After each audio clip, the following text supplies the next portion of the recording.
Um, I thank everybody for coming here to this conference. It's really wonderful to see everyone here. It is quite a thing to be at the 8th International Self-Determination Theory Conference, and it doesn't seem like 24 years since that conference where some of these people were at, although you were a lot younger back then, Genevieve, I've got to say. There's a presser here somewhere, right?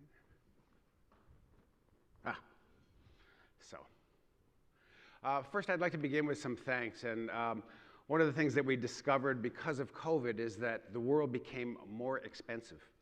It became more expensive to travel. It became more expensive to handle a conference. We actually had anticipated a smaller conference, and this one has turned out well. But we couldn't have done it without our sponsors. And we had really a good, well, that's where the screens are, a good number of sponsors that helped us out, but one of them is my home institution, the Australian Catholic University. I really have loved their support, and they were one of our main sponsors here. Immersive and Motivation Works have ongoingly been sponsors for the Center for Self-Determination Theory and for this conference in particular, and they're my second intellectual home. Another program that sponsored us is All About Parenting, and you're going to find a number of people here from Romania and Dubai who are part of All About Parenting, and I think please talk to them about their program, and they're here to elaborate theirs, which is based in SDT. I want to thank Impetus, which is operated out of Belgium, and they do a lot of really creative research and translation of SDT into organizations and into schools. And we have a number of other scholars, supporters like Guilford, really a wonderful publisher who supported us over the years, the Tyagi Group, Welby's, and of course the Center for Self-Determination. And I need to say this, which is we could never have a conference without Shannon Hofen. We just wouldn't have it, period.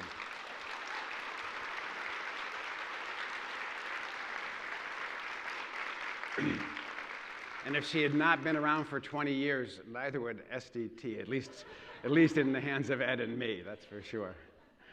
I also want to thank my home research group at IPPE, which is the Institute for Positive Psychology and Education.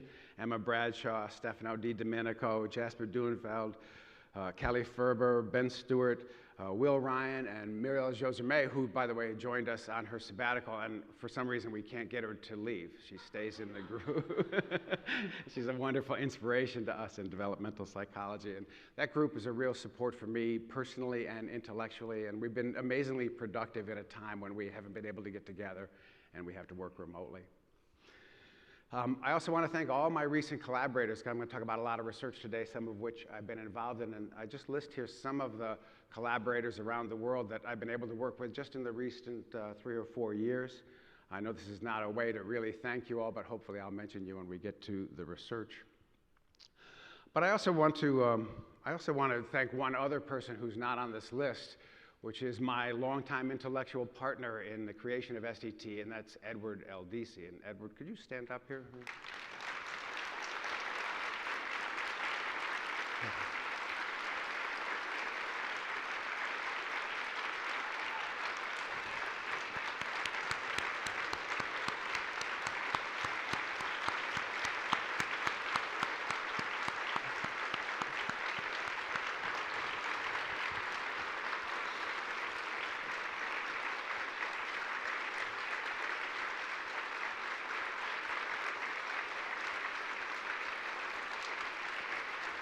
All right, that's enough because he'll get a big head if you keep that up. He deserves all of that applause and more. It's been a wonderful 40-some years that we've been working together. And I just want to give you a little bit of historical background on that beginning, and it begins with a box. So I started to talk with Ed about SDT and, well, about intrinsic motivation, really, because there was no SDT at the time, back in 1977 and in 1978. And sometime in the spring of 1978, he and I got kind of serious about that discussion, and he said, well, you know, I have a big review paper to write in Advances in Experimental Social Psychology that's got to be a review of the whole field. Do you want to work on that with me? And I said, yeah, I do. So the next day, he came with this box, or a box just like this one, and he said, this is all of the literature in the field. This is all of it. It's been photocopied. I dug through the box, and most of them were Ed's articles. And then there was a few smatterings from other social psychologists from Stanford and some other places. And then there was a bunch of papers, mostly unpublished, and correspondence from some very young Canadian scholar, Bob Valeron. And those papers remain unpublished today. No. Bob was really one of the first people who was really onto this idea, and really, I want to give him credit for being the first buy-in to SDT, and has continued for all these times to do it. So in that literature review, we actually developed the theory of SDT, or formalized CET, cognitive evaluation theory, and it was all done from that one box. And you can see that today the literature of SDT has become a lot weightier. I understand from some people who traveled with this book that it weighs 6 pounds, right? And so that if your luggage was overweight and that there's a charge, you can just send that bill to CSDT. The literature is really weighty, and one manifestation of that is a review article we just finished for Psychological Bulletin with my co-authors from IPPE Motivation Group, where we reviewed all the existing meta-analyses that test SDT assumptions that we could find. And when this article was written, which was more than a year ago, there were 60 meta-analyses that were published meta-analyses evaluating various premises and principles of SDT, which is an incredible number of studies that is encompassed in that. At this point, there's now, I know of 72 meta-analyses that are testing basic propositions of SDT. And so the point of my even bringing this up here is just to say there's such a stable and such a strong underlying framework for the basic propositions of the theory, which I think gives us the advantage of a framework off of which we can elaborate. Now, in this early work that Ed and I were doing on intrinsic motivation, I think we knew right from the beginning that intrinsic motivation was just the beginning, because it was a manifestation of something we thought was much more important, which was the integrative tendencies in every human being. When we see intrinsic motivation in a classroom or on the playground, what we see is curiosity, interest, drive to discover, the natural propensity that all of us have to grow and to become more whole and more coherent over time through connections. And intrinsic motivation is just one manifestation of that. And we also noticed how sensitive intrinsic motivation is, despite its natural occurrence, to social conditions. It could be really undermined easily in classrooms or in workplaces, or it could be promoted and facilitated. And that's what led us to trying to develop CET, which was really a social psychology of intrinsic motivation, things that would undermine or facilitate it. And CET, to quote John Marshall, was kind of a seedling out of which the rest of self-determination theory grew. Now, self-determination theory is organized by some formal mini-theories, 6 more formal mini-theories, and CET was really all about intrinsic motivation, what facilitates or undermines it, and particularly the issues of autonomy and competence. But we quickly moved from intrinsic motivation to the study of internalization, how you take in things and become willing to do things that are not fun or interesting or intrinsically motivated. And that became the corpus of organismic integration theory, which was the second mini-theory that we developed. And I want to give a shout out to Jim Connell, who was really instrumental in helping develop OIT. Now, we also, at the same time, were working on understanding more about individual differences, which is how we developed causality orientations theory. But as we looked across the conditions that were supporting intrinsic motivation and supporting internalization, which came down to support for autonomy, support for competence, support for relatedness, we saw that under those conditions, people really thrive. They have their highest well-being, their most vitality. And that's what led us to develop basic psychological need theory. And as we explored basic psychological need theory, we saw that some of the goals and aspirations that people have don't satisfy their needs, and others seem to be richly satisfying those needs. And that led us to differentiate out of basic psychological need theory, goal content theory or aspirations theory. And then finally, the most recent theory is relationship motivation theory, which really looks at the real importance of mutuality and autonomy support in close relationships, and the joys and satisfactions we get to from giving to others, and from benevolence, which is really part of RMT. So this has been kind of a long, and we call it a brick-by-brick building of a theory in the formal sense. And while that's been going on, many other models and theories have been spun off in relation to SDT. There's some of them are models, and some are full-blown theories that are, I would call them companion theories to SDT, that are using principles of SDT or basic constructs in SDT to bring a lens to different phenomena like passion or vitality or mindfulness or self-congruence or any number of other variables. And we're going to be seeing a lot of these other models and theories at this conference because they deeply relate to these core principles within SDT. And then finally, as Shannon mentioned, SDT is really, the purpose we do this for is to help people flourish. And that means that it's not just a research endeavor, but it's really an attempt to bring this to the world. And of course, we apply SDT in all these different areas of life. So it's a massive amount of work, but there are some fundamental things that we're looking at across all of that work. And it really comes down to this fundamental question: what do people need in order to really flourish? And when we talk about flourishing, we mean having energy available to the self, that vitality that really is about life, is the core of life, the ability to grow, to see new things, to take interest in the world, and also to have integrity, to not be divided, to not be in conflict, to be of one mind when we're engaged in activities. So these are manifestations of flourishing, and we want to know what conditions support flourishing and which ones undermine it. And again, in SDT, we think it's in our nature to flourish. We were built to flourish. Every human being was built to flourish.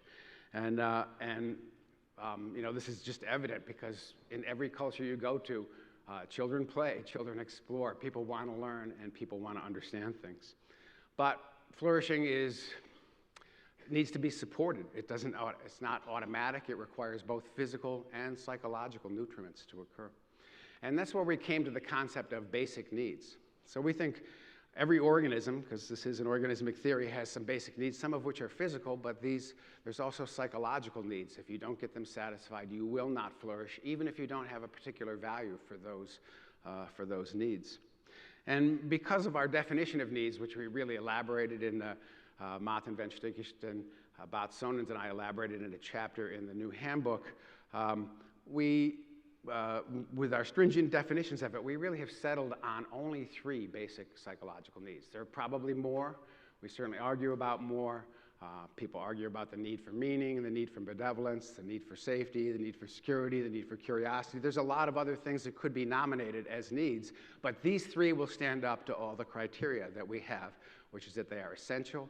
If any one of them is really disrupted, you won't have thriving, and all of them contribute to thriving overall. So let me just say a couple things about them. Again, I know that everybody in this room probably knows all of this stuff, but I go over these fundamentals just so that we're all on the same page. Competence is a need that is recognized in almost every major theory of motivation. It's central to self-efficacy theory. It's been central to social learning theory. It's central to us. People need to feel effective in what they're doing. You're not going to be motivated unless you feel like you can do something. You're going to have the capacity to do it.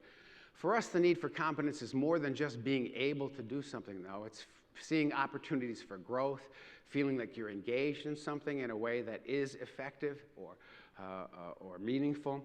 And so in that sense, it's really also about the opportunities to develop an environment that supports competence is an environment that helps you see opportunities for growth and for learning and scaffolds them. The need for relatedness, again, many theories in psychology have a need for relatedness. We think it's essential that people have a need for belonging, for connection, and that they matter to others, that you feel significant in the social group in which you sit. Not significant in the sense of famous or big, but that people care that you are there and that you make a difference.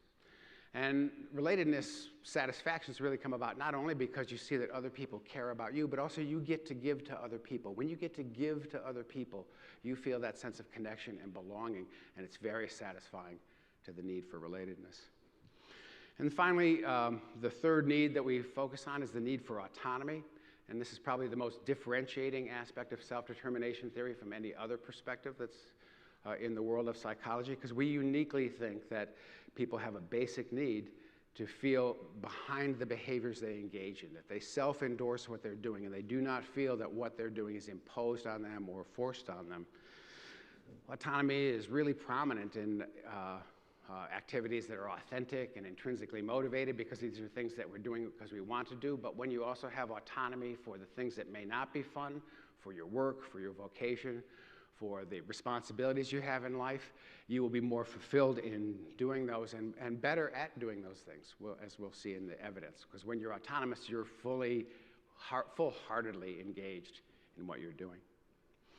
Autonomy is not an easy concept for the field of psychology because it's a specific concept. And in colloquial use, we sometimes might use other words that are not the same for autonomy. So some things that autonomy is not, it's not the same as independence. Independence is not relying on other people for a need or for support or provision or for guidance. But with autonomy, you could willingly and self-endorse getting guidance, help, or support from somebody else. So you could be autonomously dependent. It's also true that you could be autonomously independent when you say to others, I'd like to do this on my own, or I'd like to try this without getting help from others. So you can be autonomously independent. There's no direct relationship between autonomy and dependence, although we do know the following thing, which is people are more willing to depend on others who support their autonomy. It's also not the same as separateness. So some people criticize SDT's idea of autonomy as it's individualistic and separate, but there's nothing about autonomy that has to do with separateness. In fact, I think if each of us reflects on our own life, what are the most autonomous things we do? They have to do with loving other people, loving our family, caring about other people. These are things we do willingly and we self-endorse. So there's no relationship here between being more separate and being more autonomous. In fact, what we find is the more autonomous people are, the more pro-social they are, the more they care about other people rather than the less that they do. And finally, autonomy is not about freedom, even though sometimes that word sneaks into our vocabulary. But freedom is really about the absence of restrictions or constraints on a person. But you could have complete freedom, meaning have no constraints on you, but also have no autonomy because you don't have a purpose, a sense of what to do, a direction, or a thing that you're willingly engaged in. So freedom alone does not give you autonomy. It also requires value and purpose. So these are distinctions that are really critical to our measurement and to our interventions, and that's why I bring them up in some detail. And I should mention here that if we look for the philosophy of autonomy that underlies self-determination theory, it's very rich. Both analytic traditions like Marilyn Friedman in feminist analytic philosophy uses a definition of autonomy that's very akin to ours. But you can also derive this from the existential literature, like books like Paul Ricoeur's Freedom in Nature. It gives a similar definition to the one that we use. We are very philosophically grounded because it's very important to us to define autonomy well. So when we look at the broad strokes of self-determination theory, it really says that people have three essential psychological needs. And if they get those needs satisfied and fulfilled, they will show signs of thriving, they'll show signs of integration, vitality, well-being. And when those needs are thwarted and people feel frustrated in those needs, then we see the other side of human nature, which is we see more defensiveness, more compartmentalization, more antisocial behavior, and less integrity. And when we're doing this work, and as I look across the landscape of SDT this morning, we're going to see that basic psychological needs can be supported or they can be thwarted at many levels. They can be supported or thwarted interpersonally, so in the parent-child relationship, in the manager-worker relationship, in the coach-athlete relationship. There can be support or undermining of basic psychological needs, but also true in organizations. Some organizational and educational cultures and institutions may be thwarting needs even independent of the players within them. At societal levels, we live in environments that are heavily technological, which can be both supporting and thwarting needs, as I'll get into later. But also our cultures and our religions will also differentially support or thwart basic psychological needs. A lot of people do not like to talk about cultural differences in need support, but that's something we can study because we have a pretty clear criteria of what satisfies a basic psychological need. So we can look at differences in religions, in societies, in families, in cultures, in schools, in any level of institution to see how they're doing in terms of the promotion of human thriving. And finally, intrapersonally, we can have an impact on our own thriving because we can engage in agentic activities, we can engage in cultivating mindfulness and awareness, we can do things that bring about our own self-selection into environments that are needs satisfying. So from a personal perspective, there's much we can do to enhance our own flourishing, as I hope to touch on today. So, let me see. Just going to go over a couple basic ideas in SDT that will be throughout this conference, and one has to do with even how we look at the idea of autonomy.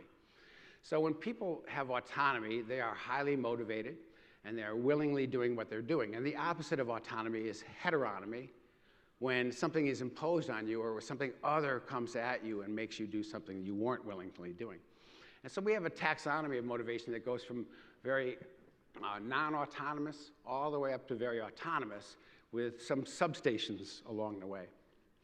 And way down at the bottom of the motivation continuum is amotivation. And amotivation is when you're just not motivated to do something because either you don't know how or you can't do it, so you lack competence, or you don't have value or care for it, which is you have no autonomy for the activity. Either one of those can lead to amotivation, and amotivation, of course, has a lot of negative consequences in many settings. Just next up on that continuum is what we call external regulation. And external regulation is when you do something because there are either external contingencies that are bringing you to do it, or interpersonal pressure making you do something. So rewards, contingent rewards, can be externally regulating. Even if you want the rewards, you're still doing it for the rewards, so the external environment is controlling that behavior. And when you do something out of pressure or from someone else, you're doing it because you feel coerced into doing it and you're afraid of the negative consequences. External regulation is a really powerful form of motivation. It's what behaviorists studied for 50 years before SDT came on the scene. And we think that they're right about most of it. One of the things that behaviorists and SDT agree on is if you rely on external regulation to motivate people, you have to keep doing it forever. Because there's no maintenance and transfer of external regulation. Once you start motivating people through that means you've got to keep it up, and typically you have to escalate your rewards and your punishments in order to maintain behavior over time. So it's not about its lack of power to motivate, it's its inability to be maintained and transferred over time that makes this a very impoverished form of motivation. In addition, people typically in external regulation do the very minimum they need to do to get to the reward or get to the punishment. Even next up on this continuum is what we call introjection, and this is a really important form of motivation because it's pervasive. All of us have a lot of it, probably in this room. And introjection is when you do something because you're putting internal pressure on yourself. You'll feel anxiety and guilt if you don't do it, or you'll feel self-aggrandizing and swollen if you do it well. So introjection is also a very powerful form of motivation. And again, one of the reasons that it has a weakness from our point of view is it revolves around internal conflict, and also it's not very sustainable. If you're powering yourself by introjection, you need to keep succeeding, because the minute you start running into really bad rough spots and challenges, that's when introjection starts to fall apart into dysregulation and disengagement in activities. So as we get up to the autonomous end of the continuum of autonomy, one way station is what we call identification, and identification is when you consciously endorse the behavior that you're engaging in. You are aware of its value, and this is what leads you to do it. So you don't have to be intrinsically motivated. If you think an activity is important and valuable, you will be identified in doing it, and this is a very sustainable form of regulation because it's not dependent on the fluctuations of the external environment. And finally, intrinsic motivation, which is where we started, is doing something because it's enjoyable, and because it's fun, and because it's challenging, and because it's, you can feel satisfactions inherently in engaging the activity. And as I said before, this is a great form of motivation. It really results in rich performance in many different settings. It's just that it can be undermined by the wrong kind of administrative environment. So if you move up this continuum, we see empirically, in qualitative studies, in quantitative studies, in experimental studies, we see as you move up this continuum of motivations, you get more positive results on many different outcomes. And there's a lot of evidence that this is indeed a continuum, that it forms a simplex model, that these things are way stations along the way. I'm not going to go into all the psychometric stuff on this, but there's a lot of literature on this. What I do want to show you is just one demonstration of this that comes from a meta-analysis by Howard et al. That was published in 2017, I believe. So I think we had this at the last conference. Well, one of the things they did in their meta-analysis is they took a massive amount of data on where people had filled out surveys of all the different types of motivation for an activity, and then they put it into a multidimensional scaling, and then they did a one-dimensional multidimensional scaling. So if you look at the bottom of the screen, you see the continuum that falls out in the multidimensional scaling with intrinsic at the top of that continuum going all the way down to amotivation. And the continuum looks very similar whether you're looking at school environments or work environments or just general samples. So we did a really kind of fun experiment that I want to tell you about that's under review now.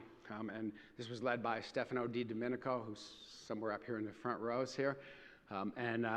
He was really the initiator of this within our research group, although it occupied all of us for some period of time.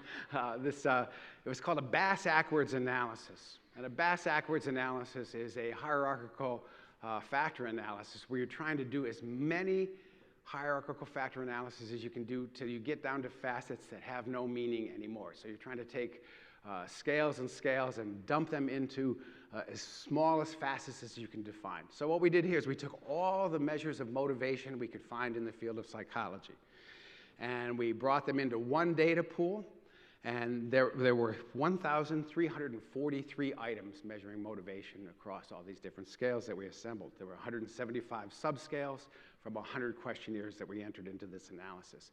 We administered it to lots and lots of people, did this Bass-Ackwards analysis, and we ended up with 26 different motivational facets. And you can see those motivational facets on the left-hand side of the screen. Yeah, left-hand side of the screen. These are the ones that just came derived. Now again, there was no theoretical basis for this. This is just an exploratory empirical method to get clear facets. And then what we did is we subjected these facets to a multidimensional scaling. And our hypothesis was that if we look across all these different facets, even though they're derived from other theories and other questionnaires, we will find the motivation continuum underlying it. And so what we did in the MDS is to enter in our typical motivation measures, and you can see them in here arrayed along the MDS. So all of these different facets form a continuum that goes from amotivation, really on the left-hand side, all the way up to intrinsic motivation on the right-hand side, with many different little facets in the middle. So if you look at something like self-criticism, it's going to fall in the middle near negative introjection. If you look at something like avoiding shame, it's going to fall somewhere down to the left-hand side or in introjection. If you look at something like competition or wanting to be famous, it's going to fall on that middle ground. There are many different way stations, but the point is that underlying all motivation is some amount of relative autonomy that can be located and can be determined and can be entered into empirical analyses. So there's been a lot of work since the last conference, and as I said, we were looking at a lot of meta-analyses, so I'm going to use a few meta-analyses in order to illustrate what's going on in SDT. But this is one that was, again, led by Josh Howard, and I think it came out in 2021, on this continuum with respect to student motivation. And they found 344 samples, over 200,000 participants are involved in this meta-analytic analysis. And in this meta-analysis, we looked at 26 different performance outcomes, or outcomes of well-being and performance related to education. So we're not going to go over all 26 of those outcomes here. I just want to give you a general sense of what happens in this data. So you can see here in the meta-analytic data, amotivation is positively related to maladaptive outcomes, and maladaptive outcomes being things like absenteeism, dropout, intention, anxiety, depression, and boredom, as is external regulation, as is introjection. So all the controlling forms of regulation along our continuum have positive relationships with maladaptive outcomes in schools and negative relations with adaptive outcomes like performance and engagement and efficacy and mastery. So we see this crossover effect. As you move up in autonomy, you get more adaptive outcomes. If you move down in autonomy, you get more maladaptive outcomes in a general sense. And even grade point average, which is really not a focus of SDT, because I think we care more about wellness than we care about grade point averages, but even grade point averages, because that requires motivation and wellness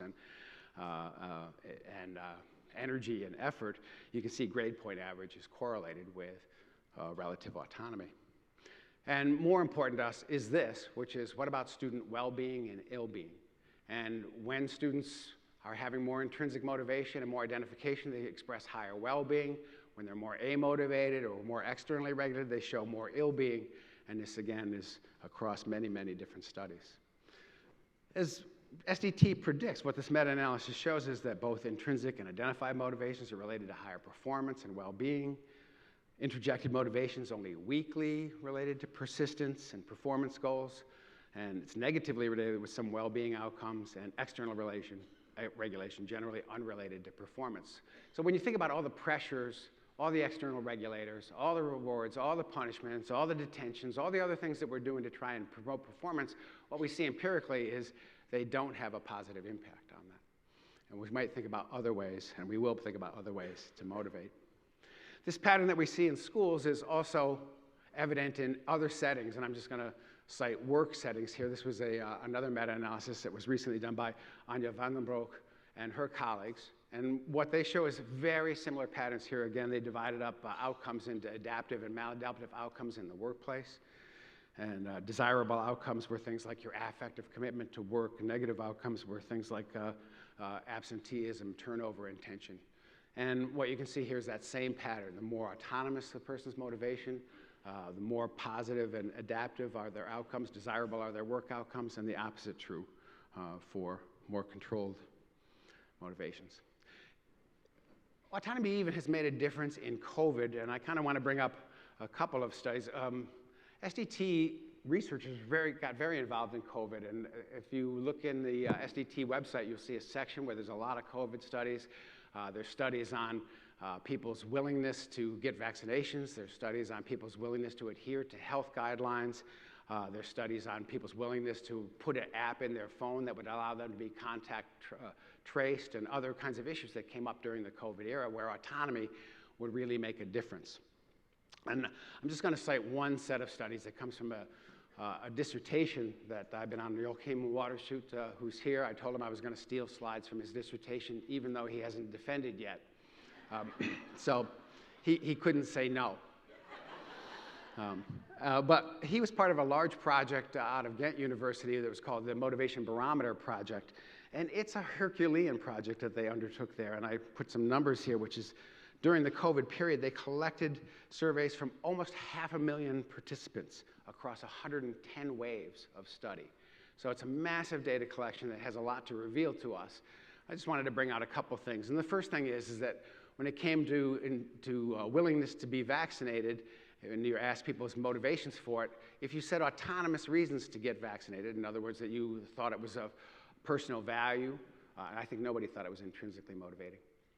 Yeah, but you thought it was of personal value, that was positively predicted of your willingness to get a vaccination. Control motivation was negatively predictive of that, and this was true at both within person and between person levels. So if you fluctuated in your own motivation, your intention to vaccinate would fluctuate along with that.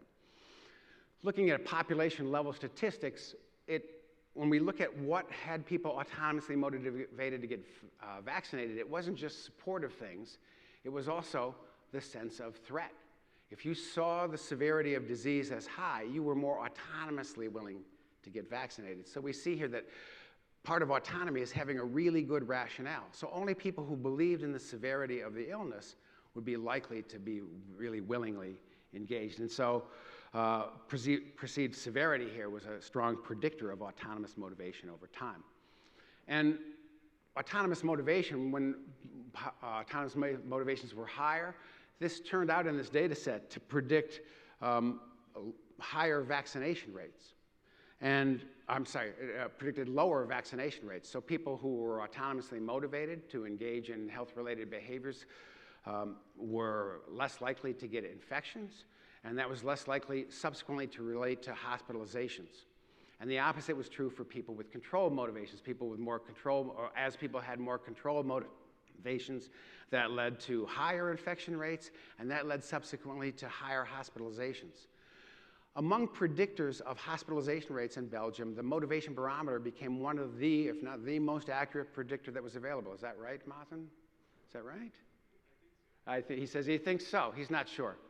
But I think it was one of the most predictive indices for subsequent hospitalization, which just shows you how important motivation is at a population level when we're facing a crisis like this. Joachim, I thank you for letting me use some of the slides from your dissertation, and I won't, there'll be no repercussions. So I'm always about autonomy support.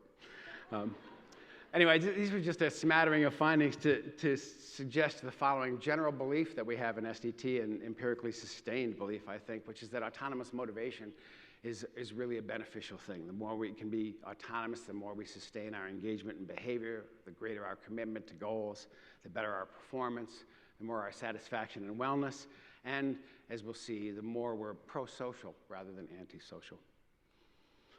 So in SDT, we're always thinking about how can we bring people up to greater autonomy and how can we prevent them from being lowered in their autonomy, because psychologically thwarting needs leads to lower autonomy, and psychologically supporting needs leads to greater autonomy. So when we do that, here again, we have competence. What does competence support look like? When we want to help people with competence, we want to provide structure. And structure is a very big word in this conference. Structure means scaffolding. You're providing the ladder on which people can climb as they develop and they learn. So scaffolding is a really important part of this. And feedback is really important, because we can't get competence unless we get feedback, both positive and negative, from other people. But the feedback has to be aimed not at controlling us, not at getting us to certain outcomes, but rather at informing our efficacy. So we call good feedback informational, because it's really about helping you know how to do things better.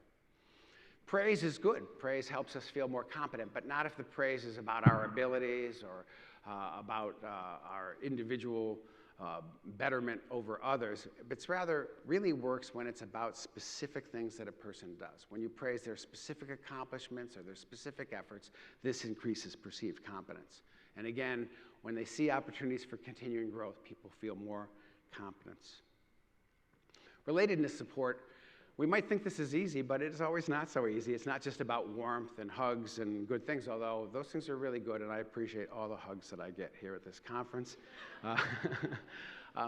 Relatedness is also supported by our active and caring involvement with other people, by the attention that we give them, by the dedication of time and resources we give to other people. Warmth and inclusion matters, but it's also when our friends and our colleagues are facing challenges that we show them patience. I can't emphasize enough how much patience is a part of relatedness support. We're not pressuring other people to be other than they are. And as I said before, giving people opportunities to contribute, to be a part of something, helps them feel belonging and relatedness. And finally, in autonomy support always begins with trying to understand the other person's perspective. We don't make decisions or pressures or demands on people unless we know something about the situation that they're in. So, for instance, in parental autonomy support, it's taking a consideration of the child's experience. In a managerial situation, it's taking interest in your employee's viewpoint on a new assignment or the way things could be done. When you're supporting autonomy, you're seeking the input from the other person. You want their ideas. You want them to participate in the activity so that they can feel ownership and agency over what they're doing. And you're minimizing the use of controlling language. And the next thing I'm going to say is maybe one of the most important elements of autonomy support, which is if you're going to demand something of somebody that's not intrinsically motivating, you need a rationale. You need to have a good reason for it. None of us can autonomously do something unless we have a reason for doing it that we buy into, that we believe in. So, telling a child that do your homework because it will be on the test, that's not a good reason. It doesn't supply a rationale. Telling people to vaccinate or else they will won't be able to get some privilege is not a way to motivate them, because it doesn't provide a rationale for why vaccination would be a good thing. Rationale is hugely important in the support of autonomy. Can't say that enough. And finally, supporting autonomy means empathizing with people when they run into challenges or failures, rather than being critical or evaluative in those moments. Now, I'm just going to say a couple things about autonomy support, particularly in the world of parenting, because I think in SDT we might all agree that parenting is the world's most important job. because this is where all of our future generations are coming from. And in our model of parenting, we've always emphasized three basic supplies that parents can give people, which is the support of their autonomy, their time and involvement, and structure in the environment so that it's a safe and easy place for a child to grow, where they can feel challenges are optimal rather than overwhelming. But I want to point out that when we think about those things, they're not just direct effects. It's not just that autonomy support predicts autonomy satisfaction or that structure predicts competence. If you're going to provide structure and involvement, it has to be done in an autonomy supportive manner. So autonomy support, again, begins with Emile Josemé and Wendy Grolnick recently used the word consideration. It begins with a consideration of the child's perspective. Before you do anything to a child, you consider what's this going to mean to them? What are they going to feel as we do this thing? And if you have that in mind, when you provide structure, it's got to be structure that's appropriate to that child, because you'll be doing it with respect to their particular needs that you've considered. And when you're involved, you're going to be involved in a way that's not having them feel controlled or push around or helicopter parent. It's going to be a level of involvement that's responsive to what their experience is. So autonomy supports the necessary holding ground for the structure and the involvement that would be proceeding from it. And I stole this diagram from John Marshall Reeves' chapter on CET because I think he was trying to emphasize that this is really the conceptual way we've always thought about it, which is that if you have involvement and it's controlling involvement, it will have negative effects rather than positive effects. If you give structure, but it's done in a directive and controlling manner, it will have negative rather than positive effects. These have to be embedded in autonomy support.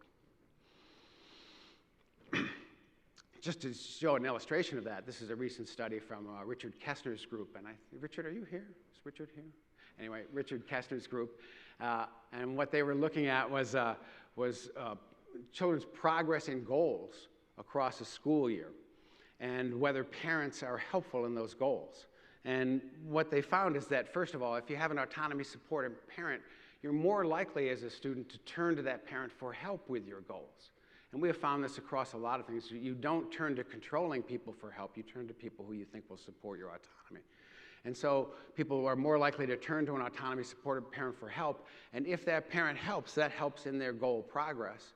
And if they help in an autonomy supportive manner, it helps in the person's autonomy. So what they found is that there was a positive change in well-being and progress in goals under conditions where parents were involved, but that involvement was autonomy supportive. As they put it, goal support from parents was associated with better well-being across the school year as long as the support was delivered in an autonomy supportive manner. Now, the whole issue of autonomy matters right from the beginning of children's development, and this is a study that I think really illustrates that well by Nahum and colleagues here. And what they did is that prenatally, they asked mothers, what is your reason for having a child? And some mothers were more autonomous in their reasons for having a child than others, and others were more controlled in their reasons. And of course, this is a really salient issue in our country today, in the United States today, because we have laws about trying to force women to have children or to demand that they have children under certain circumstances, and so I found this study particularly relevant. But when mothers make the decision to be make the autonomous decision to have children, it turns out that they're more autonomy supportive later and less controlling. But mothers who've made a controlled decision to have a child are more likely to be controlling in their interactions with child subsequently, and that's related to more internalizing and externalizing problems. So we see that right even from conception onward, the issue of how autonomously we're engaged in relating to our children matters. A lot of evidence in SDT has shown that autonomy-supportive parents really give a lot of resources to their children. One of the things that develops in children who have autonomy support is more executive functioning or more efficient executive functioning. And there was a recent, now there's a number of empirical articles on this, but there was a recent theoretical article trying to explain why that's the case. And so in this article, Carlson points out that an autonomy-supportive parent gives choice to their child wherever possible. And when you give a child a choice, you're getting them to reflect on their agency. You're telling them, you are an agent and you have a choice now. And it creates a meta process of thinking about the choice and also the realization of your own agency. And as you go into new situations and you have another choices, you're now exercising that executive function again. And what happens is executive function strengthens over the time, and we know that executive functioning is predictive of academic performance, of social success, of a number of self-regulatory outcomes. And here we see that it's largely a function of a certain kind of parenting interaction in which you allow your child to feel that sense of agency. And of course, we know that autonomy supported parents, this is a meta-analysis, was in 2016, is related to better academic performance. So this is Ariana Vasquez and Patel's meta-analysis. We see higher academic achievement and autonomous motivation and health from parents who are more autonomy supportive. And I can't emphasize enough that if you have a good relationship with your child, it's in part because you've taken their point of view, that you've listened to them. And there's a new line of research that has really come out of Netta Weinstein's lab. And Guy and Netta have been doing research on high-quality listening, which is really what is essential to autonomy support. And high-quality listening with adolescents turns out to lead your adolescent to be more willing to talk to you and more willing to disclose to you. If you don't engage in high-quality listening, you won't have those benefits. And your relationship improves as well with high-quality listening. Their work on high-quality listening, by the way, cuts across a lot of different areas, and it shows that high-quality listening reduces prejudice in people. High-quality listening leads to closer relationships. High-quality listening leads to more disclosure. There's so many good things that come out of high-quality listening that this is really an advancement in relationship motivation theory. But here in the parenting domain, listening to your children is a big step on having closeness with them. So recently we did a meta-analysis of the parent domain, and this was led by Emma Bradshaw. And here we looked at all the studies we could find of parental autonomy support and control and its impact on children's outcomes. And we looked at these both as a function of region of the world, age of the child, reporter of the autonomy support and the outcomes. And across all these different ways of cutting the data, we see two fundamental facts. Across the world, across ages, across parent types, when parents support autonomy, children have higher well-being. Across the world, across ages, across parenting types, when parents are controlling, children have more ill-being. Now, I know that may not sound profound to many of you, but there are people all over who are continuing to justify punishment, continue to justify corporal punishment, continuing to say, well, autonomy support's fine except when your kid misbehaves. No, that's not true. There's no evidence anywhere for positive effects of controlling parenting. And so, while it may seem obvious to us in SDT, it's not obvious to the rest of the world, and it's really important that we bring that message around. In schools, autonomy support and control matter as well, and teachers and parents matter to school autonomy support. And this is a meta-analysis that was recently done by Bureau et al. It came out in 2022. And in their meta-analysis, what they show is that teacher and parent autonomy support are predictive of higher student motivation, or higher student need satisfactions. When parents and teachers are autonomy supportive, there's higher relatedness, higher competence, and higher autonomy. And autonomy and competence in particular predict more autonomous school motivation. Another recent meta-analysis by Diego Vasconcelos and others was on physical education. And they show a very similar pattern here, which is that at least teacher autonomy support is predictive of basic need satisfaction, and that in turn is associated with higher quality motivation and with more adaptive outcomes. We know that teachers on an everyday basis make a difference in student motivation. On a daily basis, if a teacher inquires about your interest, on a daily basis, if a teacher gives you a sense of choice, if on a daily basis a teacher provides rationales for the things you're doing or allows you to ask questions about what you're doing, your autonomy for learning goes up on that day. So it's an everyday effect that teachers have, and it's a strong effect over time. And that's led to the desire to do interventions in schools, and I want to give a lot of credit here to John Marshall Reeve, who's been able to put together some easily replicated interventions in schools and try them out in many places. In a recent report, they reported on 51 intervention studies, and 48 of those 51 produced significant intervention effects that were generally of a large size on student motivation. And one of the things we see in the interventions with teachers on helping them support student autonomy is when they internalize that style of teaching, not only do their students have higher well-being, but they themselves have higher well-being. Teachers have higher well-being when they are more autonomy supportive. And I really love the diagram that John Marshall and Sung-Hyun Chon put in their article here, which is, because I think it captures what autonomy support in schools is about, because it begins with a fundamental attitude. In fact, in every sphere, it begins with a fundamental attitude of, I'm going to care for the self of the other person here. And if I start with that fundamental attitude, then the other things about how to promote intrinsic motivation and how to promote internalization will fall out of that. Again, it always begins with that issue of empathy.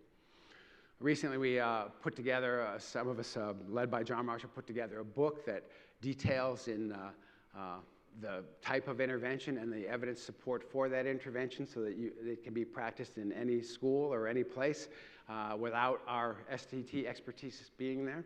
And so I encourage you, if you're interested in SDT interventions, to check out this book. Because we're doing a lot of interventions and we're doing a lot of studies in schools, we're developing a lot of new tools with that SDT, and in this conference you're going to see these tools displayed in different ways. One of the new tools is really a behavioral checklist that has come out of an analysis of all the different interventions that have been done with SDT.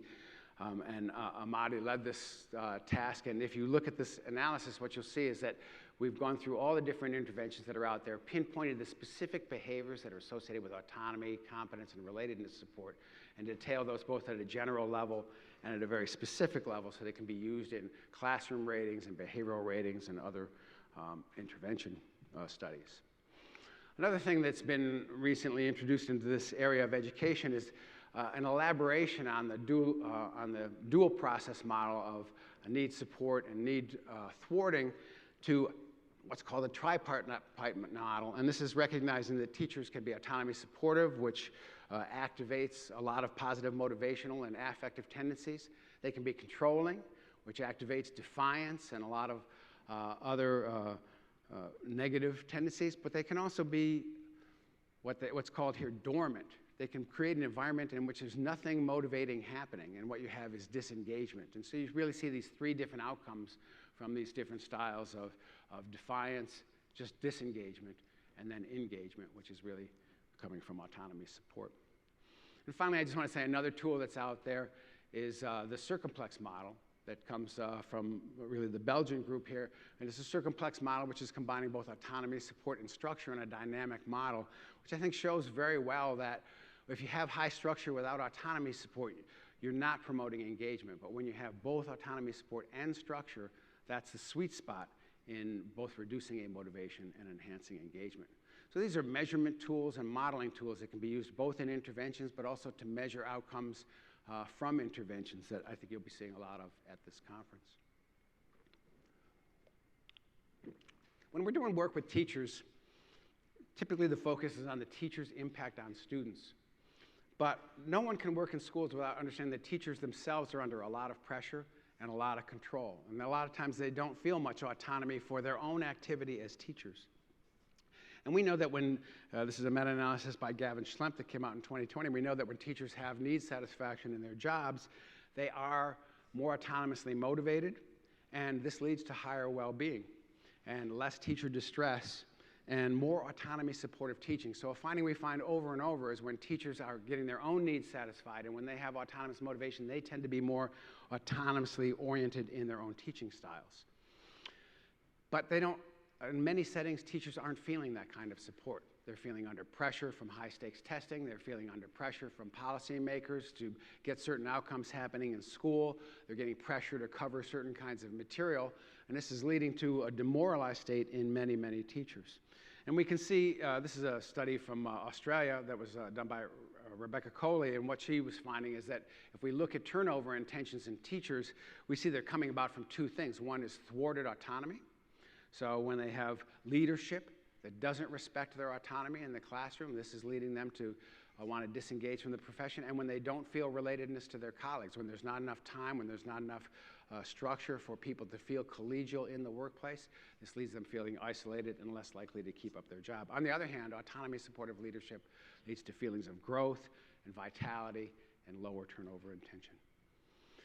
Again, when teachers are supported, when they have autonomy, their propensity, and this has been shown in many, many studies, this is just one recent one from Anna and colleagues, their propensity is to be more autonomy supportive in their own teaching and to get better outcomes.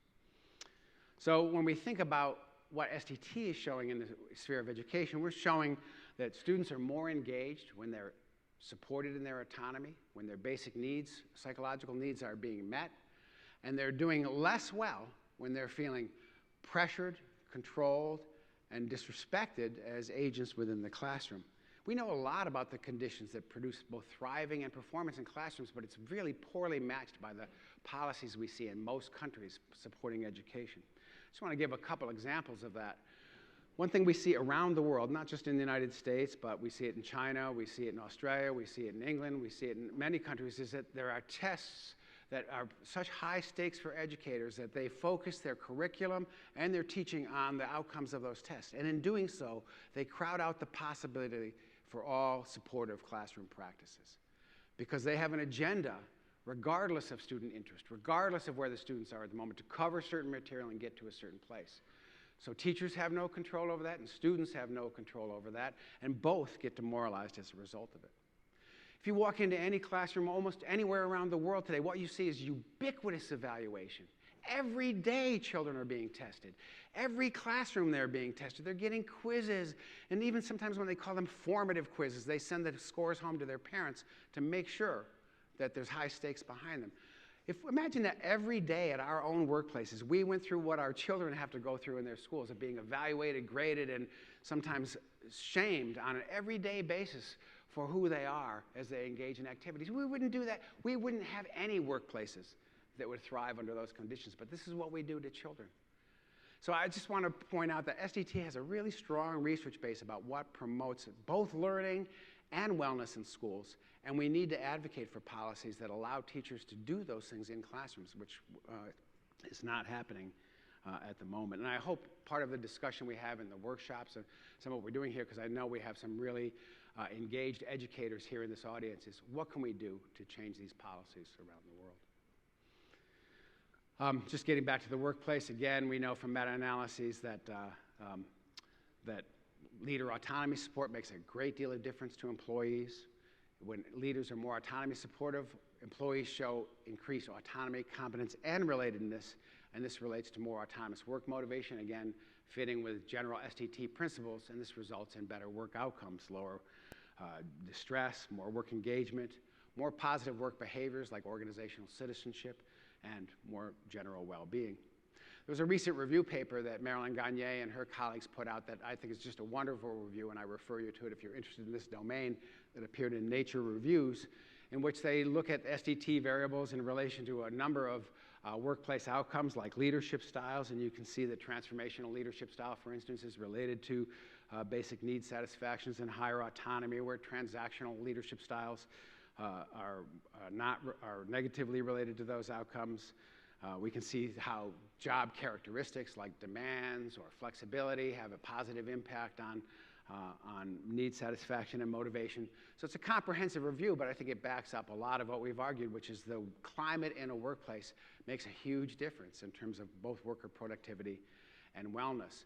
And luckily, as in the education sphere, manager autonomy supports something we can successfully and efficaciously intervene on. This is just one manager training study that came out just recently that I liked because it came from Iran. And it's Kaba-Meyer. They did a training with supervisors in a workplace, and they show the irradiating effects on employee motivation that come from managers having adopted more autonomy supportive techniques over time. Going back this way. So one of the places that at Motivation Works with my colleagues we've been particularly interested in is in healthcare and nursing, because we do a lot of work in hospitals and medical settings. And one of the things we've seen over COVID-19 is a lot of burnout and turnover in nurses in particular. And in SDT, there's been a lot of studies in nursing, so I just thought I would bring a few of those to the surface because of their timely relevance. And this first one here is by Nicholas Gillet and colleagues, and what they were looking at here is it's a structural equation model outcome here, but perceived managerial style for nurses is related to their need satisfaction in the workplace and their job satisfaction, vigor, dedication, and absorption. Just looking at this another way, you can do this as a daily diary study, and this was a study that was done with Chinese nurses by Meng and colleagues. And they, in a daily diary study, they're showing that daily autonomy support and meaning at work are the things that are really pro-social opportunities are the things that are driving meaningful work and engagement in nurses on a day-to-day basis. And finally, we can look at it through higher level statistical techniques. This is in this particular case, this is an application of bifactor analysis to look at the prediction of nurse outcomes. And we can see here that global motivation, and in particular autonomous S variable in this, are predictive of positive outcomes in nurses like less emotional exhaustion. But those global needs supports are also predictive of higher motivation, and particularly intrinsic motivation in nurses, which is related to these outcomes as well. So we can see, looking at this through various measurement styles, we can see that autonomy in nurses makes a great deal of difference. So too it does in doctors. This is a national survey that was led by Arlen Moeller and others, where you can see that autonomy in doctors is predicting of their general health and absence of depression, lower burnout, and their lower intentions to leave medicine. So SDT has been applied a lot more in medical settings, and you're going to see some of that here at the conference. I know Greg Goldner, Alan Neufeld, Rashmi Kuskar, other people are going to be talking about the impact of the training and supervision atmosphere on medical professionals across the field. And it's just an area of a lot of new growth. And it goes along with the work we've already been doing in medical settings on adherence and compliance in patients. I'm not going to go over a lot of this data here because we've talked about it in past conferences, but SDT has been responsible for a lot of interventions with patients in their health care. And there have been randomized controlled trials in areas of smoking cessation, physical activity, weight loss, diabetes management, medication adherence, healthy diet, dental hygiene, where using autonomy supportive and competence supportive and relatedness supportive techniques in our interventions leads people to have better adherence and better health outcomes. When we're more autonomy supportive as practitioners, whether it's as a clinical psychologist or whether it's as an oncologist or whether it's as a GP, and we're more autonomy supportive, our patients show more intrinsic motivation and a more identified motivation for change, and that's really going to be the sustainer of that over time. There's two recent meta-analyses looking at outcomes from SDT-based interventions. First one led by Nikos Doumanis, and what they show is that across SDT interventions, the SDT interventions are successful at predicting the SDT process variables in a relatively strong way and predictive of, or as a relatively moderate way, and predictive of change at the end of interventions as well. And this was followed up by a meta-analysis by Sheeran and others in 2020, in which they looked at just those things that were, these are just the randomized control trials. And what they show here is that across all studies, but across physical activity, across sedentary behaviors, diet, smoking cessation, screen time, dental care, all these different areas, there's been successful interventions to increase patient motivation for adherence and health outcomes. And in Sheeran, they do a meta-analytic process model in which they show that SDT-based interventions increase people's autonomy and competence, and that's part of what mediates the more successful outcomes for them. So moving out of healthcare for a minute, I want to go to the area of technology. And SDT has been involved in the study of technology for a while. And if we think about our lives today, we're pervaded by technology. We have apps and phones, and probably most of you in the room have checked your phones at least once during this talk. If I go on any longer, it'll be all of you. We'll be checking your phones. So we have technologies on us, near us. We have TVs, we have monitors, we have technologies watching us all the time. We have them linked to our credit cards. So technology is everywhere for us, and it's part of our culture. When we started studying technology, we started with, I guess, I'm going to call it a simple area, which is video games. we started video games because we saw everybody was playing video games back in the early part of this century, and we thought they must be motivated to do that. There must be something about video games that makes that so.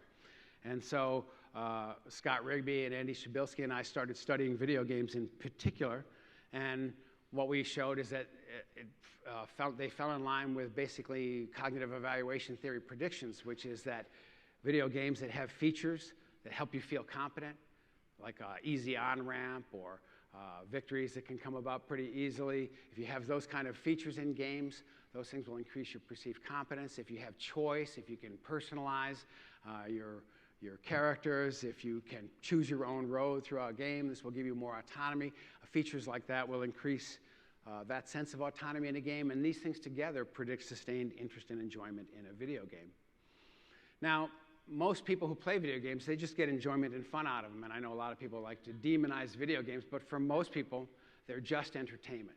There are some people who are vulnerable to overuse in games, and when we account for that in SDT, we do it through what we call the need density hypothesis. We say that people who are vulnerable to overuse in games are people who get a lot more need satisfaction in games than they're getting in the rest of their life. If you're not getting need satisfaction in life, games have a strong gravitational pull. Why is that? Because when you design a game, you can make it intensely need satisfying. You can have an immediacy of need satisfaction because it happens right there in the game. You can have a consistency of it that you can't have in the real world. Not everybody will respond to you, but you can make non-player characters be very responsive to a player. And there's a consistency of feedback and support within a game. So you can get high density of need satisfaction in a game, and that's not true in most of our lives. Most of our lives get sporadic little supports for our needs. So studies of the need density hypothesis have proliferated, and I'm just going to show you a couple of them. This is done by Allen and Anderson, and what they show is that graphically, as need satisfaction in life starts to go below the level of need satisfaction you're finding in games, you are now at risk for internet gaming disorder. This is a study in China by Wang and others, and what they show is basically the same pattern, that the amount of time that children, and these are young children, these are in grades 3 through 6, the amount of time that they're spending on the internet is a function of lower need satisfaction in life and higher need satisfaction when they're on the internet. And and Liu and colleagues also in a somewhat older group here, this is ages grades 7 to 11, they show basically the same pattern with what they call pathological internet use. Again, I want to remind you, internet use is not pathological. Playing games is not pathological. Technology is not pathological, but there are vulnerabilities that technology can reveal in us because of other impoverishments in our life. And I just want to give one illustration of technology not being all bad. Some of you may be binge watchers on TV. I'm not really a binge watcher because I can't sit still that long, but there are people who are binge watchers, and sometimes that faces social criticism because of being a binge watcher. You know, you say, hey, I watched 25 shows last night. Nobody says, oh, great for you. There's an accomplishment.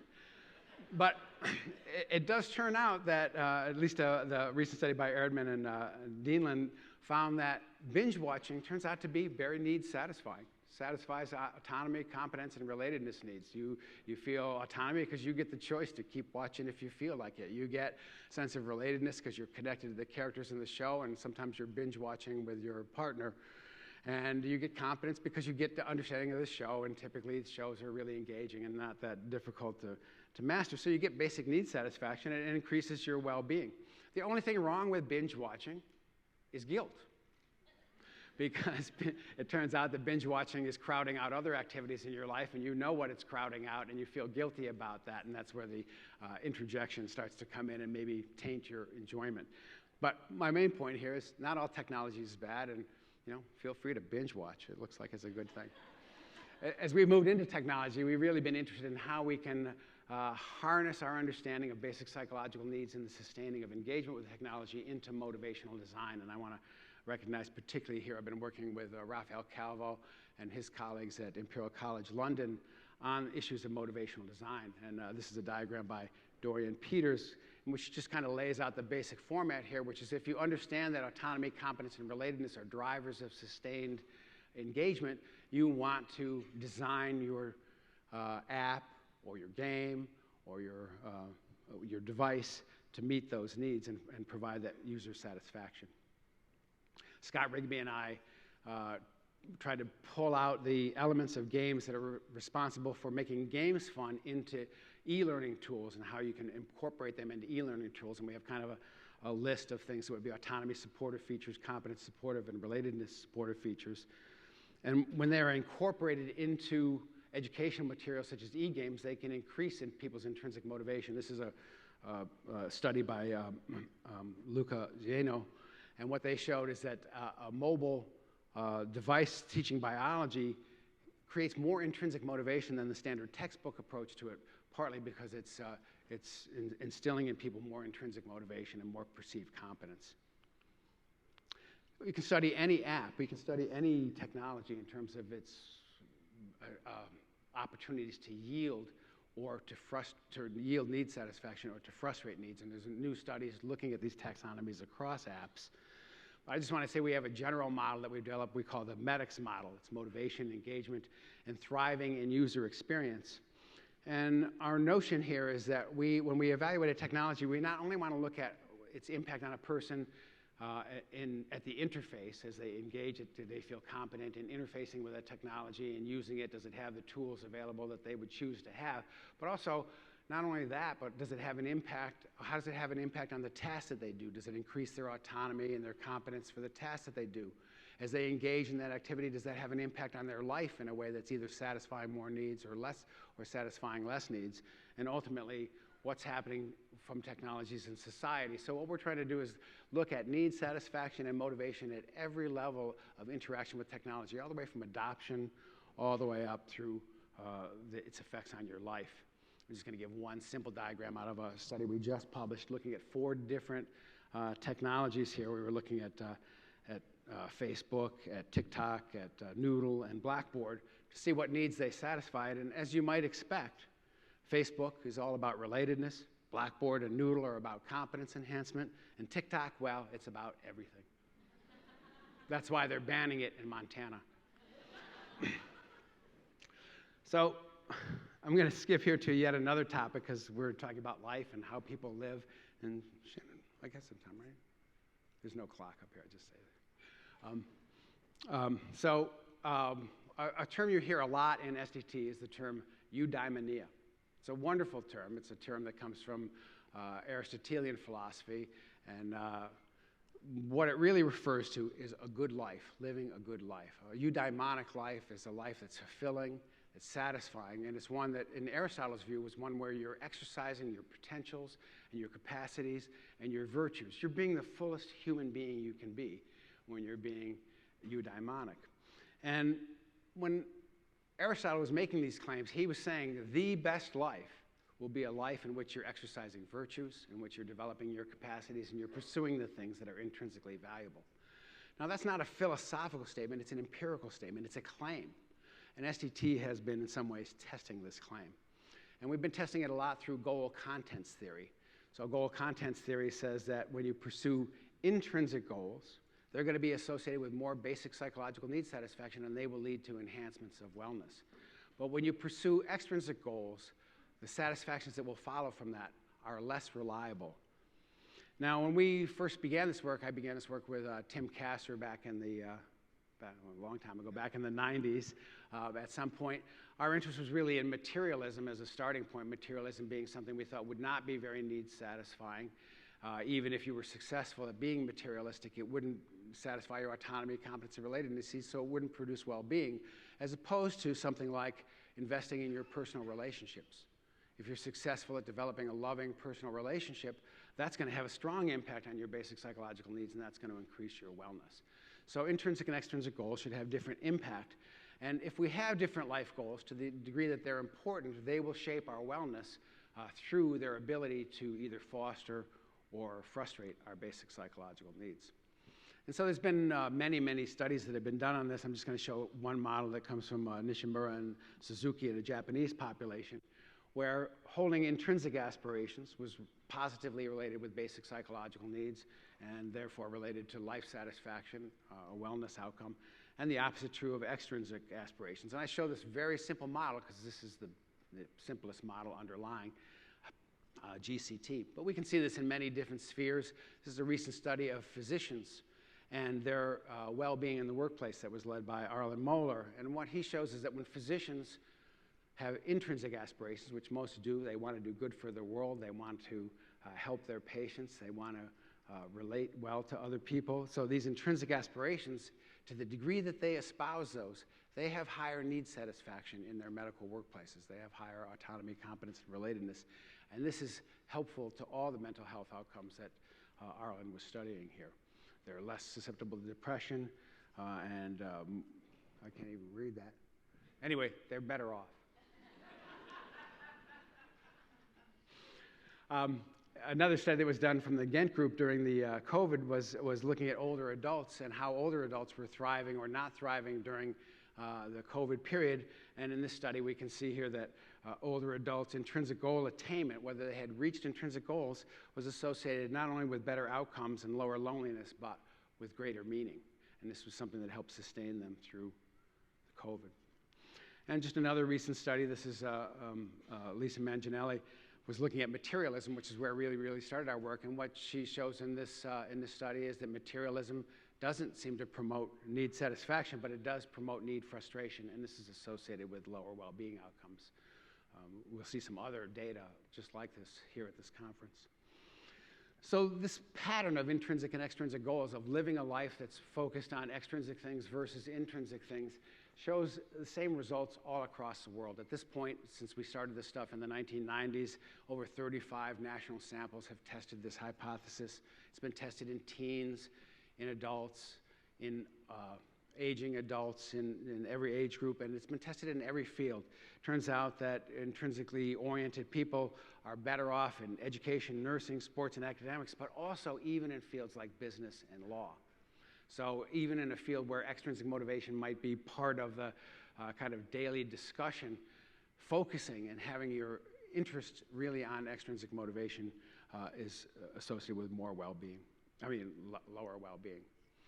So we did a meta-analysis on this recently. It came out in JPSP. It was led by Emma Bradshaw, looking at all the data we could find on GCT, intrinsic and extrinsic goals, and it verified what we've claimed all along, is that relative intrinsic goal valuing is associated with greater well-being.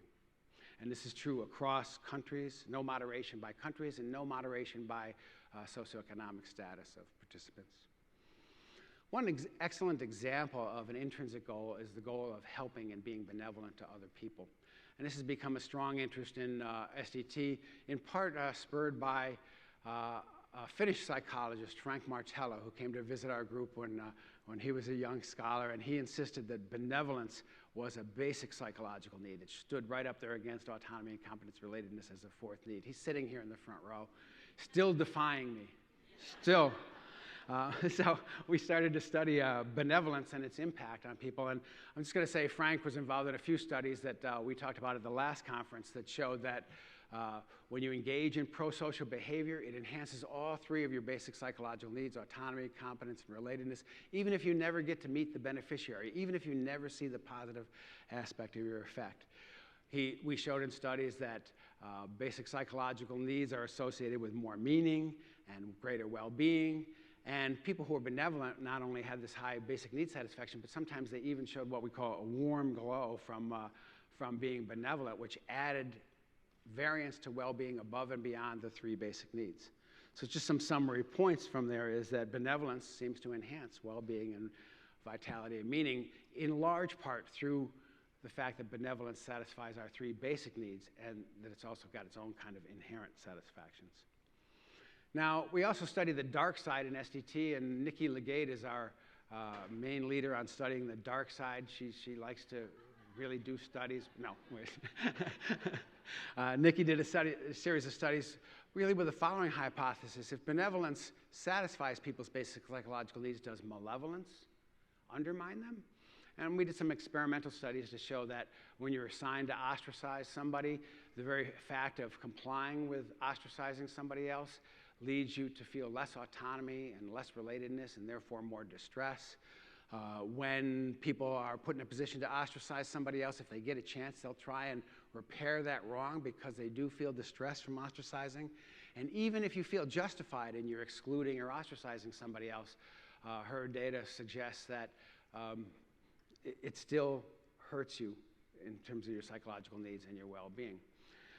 So hurting others seems to have a negative effect across the board on people. This tells us a lot about human nature, because SDT maintains that it's easy to internalize and to integrate pro-social behaviors and to feel autonomous in doing them. And it's very, very difficult to internalize and engage in malevolence without being defensive, compartmentalized, or need frustrated in some way or another.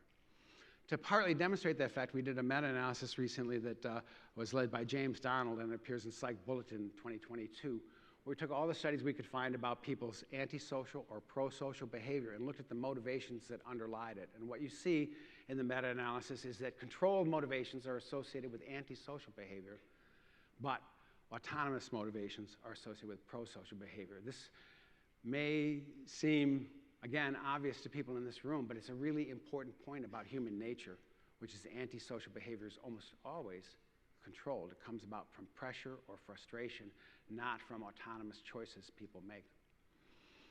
Now, one of the implications of this is if we create environments in which people's autonomy is supportive, we should see less antisocial behavior. We should see less violence. We should see less intergroup conflict between people. And there is evidence emerging for that. And I'm just going to cite one set of studies here that comes from Cheon and Reeve and Hiren Yang and Herb Marsh, who published these studies in American Psychologist recently, showing that interventions that encourage teachers to be more autonomy supportive have another effect, which is they reduce bullying and victimization in classrooms, and they increase bystanders' willingness to intervene.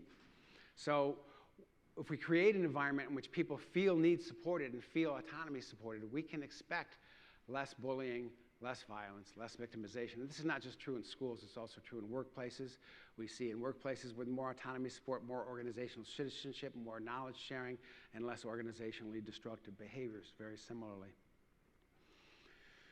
The environments in which we find ourselves have a great deal to do with who we become, even if they're not proximal environments. And so much of our SDT work has been looking at what we call proximal interpersonal environments, teacher to student, parent to child, manager to worker, coach to athlete. But pervasive contexts, the cultures, the economic systems we live in, the religious systems we include ourselves in also have an impact on us because they can thwart or support our basic psychological needs. And in the chapter with Cody DeHaan in the handbook, we kind of summarize this in the following model, which is that pervasive environments that supply us with basic resources can support our basic psychological needs and lead to well-being. But in societies where people are deprived of those resources or deprived of basic freedoms, they will not show that kind of thriving. Frank and colleagues did a study of European countries, first of all, just to look at what is the impact of basic psychological needs satisfaction on well-being. And this was across, I think, 27 countries in Europe.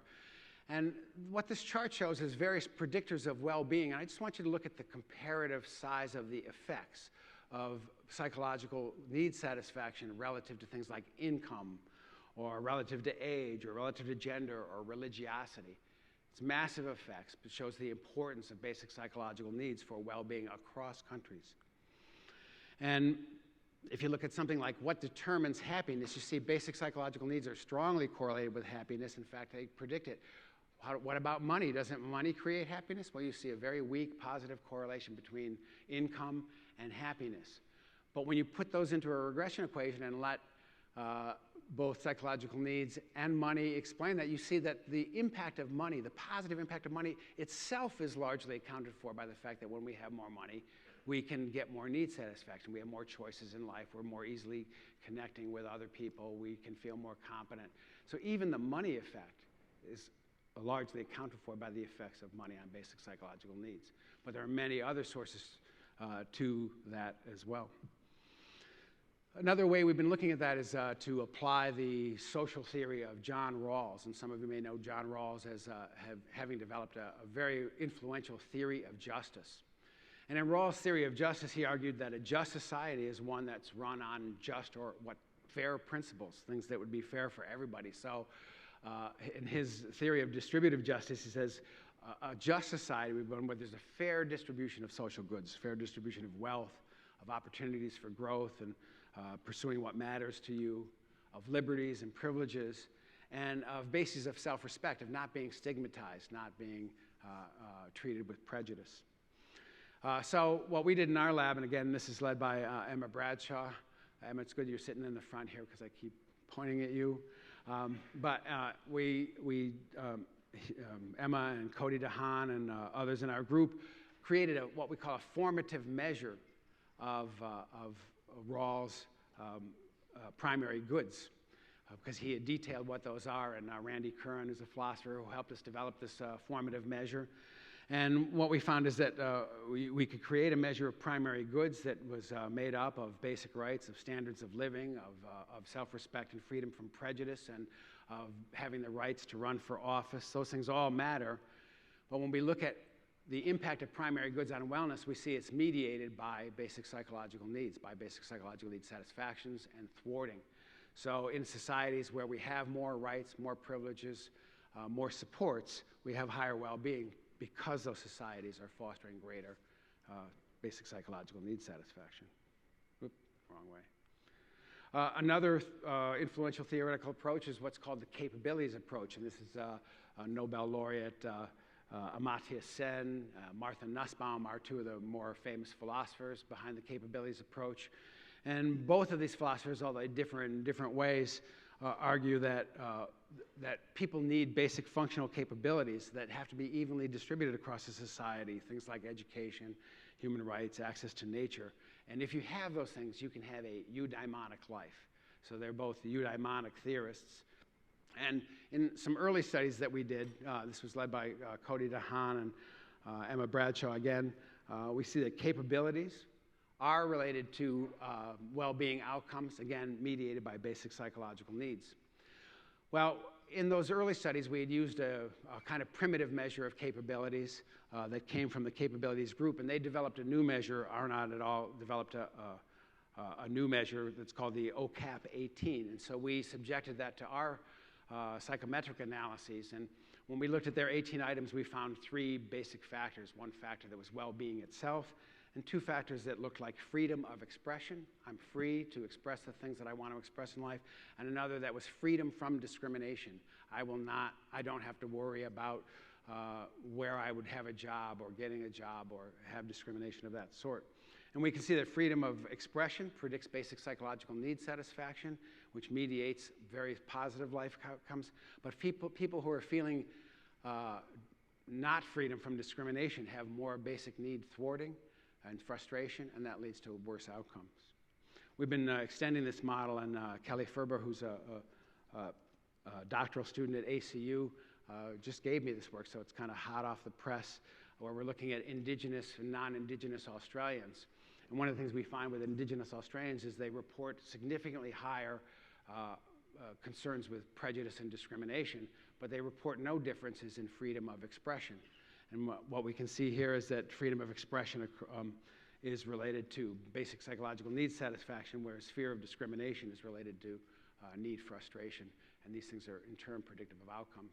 Indigenous Australians are some of the most oppressed people in the world, certainly of native groups in the world, and it's really important for us to find ways to help them thrive more. Groups make a difference for us, and again, we're talking about pervasive environments, and most of us identify as being part of some group. I might be part of SDT, but other people might be part of a political community or a religious community or a sexual orientation community. The groups we belong to and identify with have an impact on our well-being. And Frank Kakanoff and his colleagues recently have been looking at what they call collective autonomy. Do you feel like your group has a freedom of expression? Do you feel like your group has choices? And, or do you feel like your group is being oppressed or put down or having prejudices turned against it? And across a number of different studies that are part of this article, "The chains of my people are chains on me," this is a quote from Martin Luther King, they found that when people perceive their group as being constrained or discriminated against, it hurts their own sense of autonomy and their own well-being. And another study that was from Kakhanov's group it's called Free to Fly the Rainbow Flag. They showed that when there's discrimination or there's perceived discrimination against LGBTQ people, that those people suffer in terms of their own sense of autonomy and their own well-being. Since we're standing here in the state of Florida, I have to say about this study, because this is a state in which there's been a lot of political messages conveyed against LGBTQ plus people that would be exactly of the description in Frank Kakhanov's study here, which is hurting the well-being of those individuals within the culture that's so criticizing them.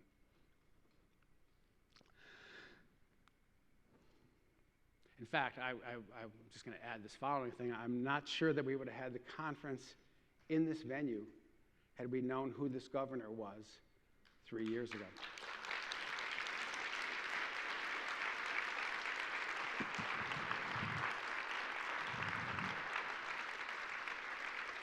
On the other hand, I do love this venue.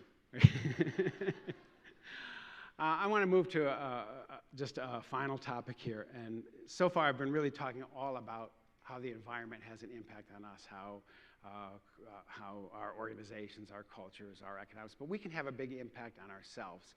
And a big new area of study within SDT is what we can call proactive flourishing, the things we can do to enhance our own wellness. And of course, one of the biggest things that we've studied in this regard is mindfulness, and I'm going to spend a couple minutes on that. But there's a number of other initiatives within SDT that have to do with how we support our own flourishing. One of them is integrative emotion regulation, work by Guy Roth and colleagues, looking at how when we approach negative emotions and integrate them, that increases our well-being as opposed to suppression or reframing or dysregulation, which has negative effects. Another I think really active area of research is on reflection and autonomous solitude.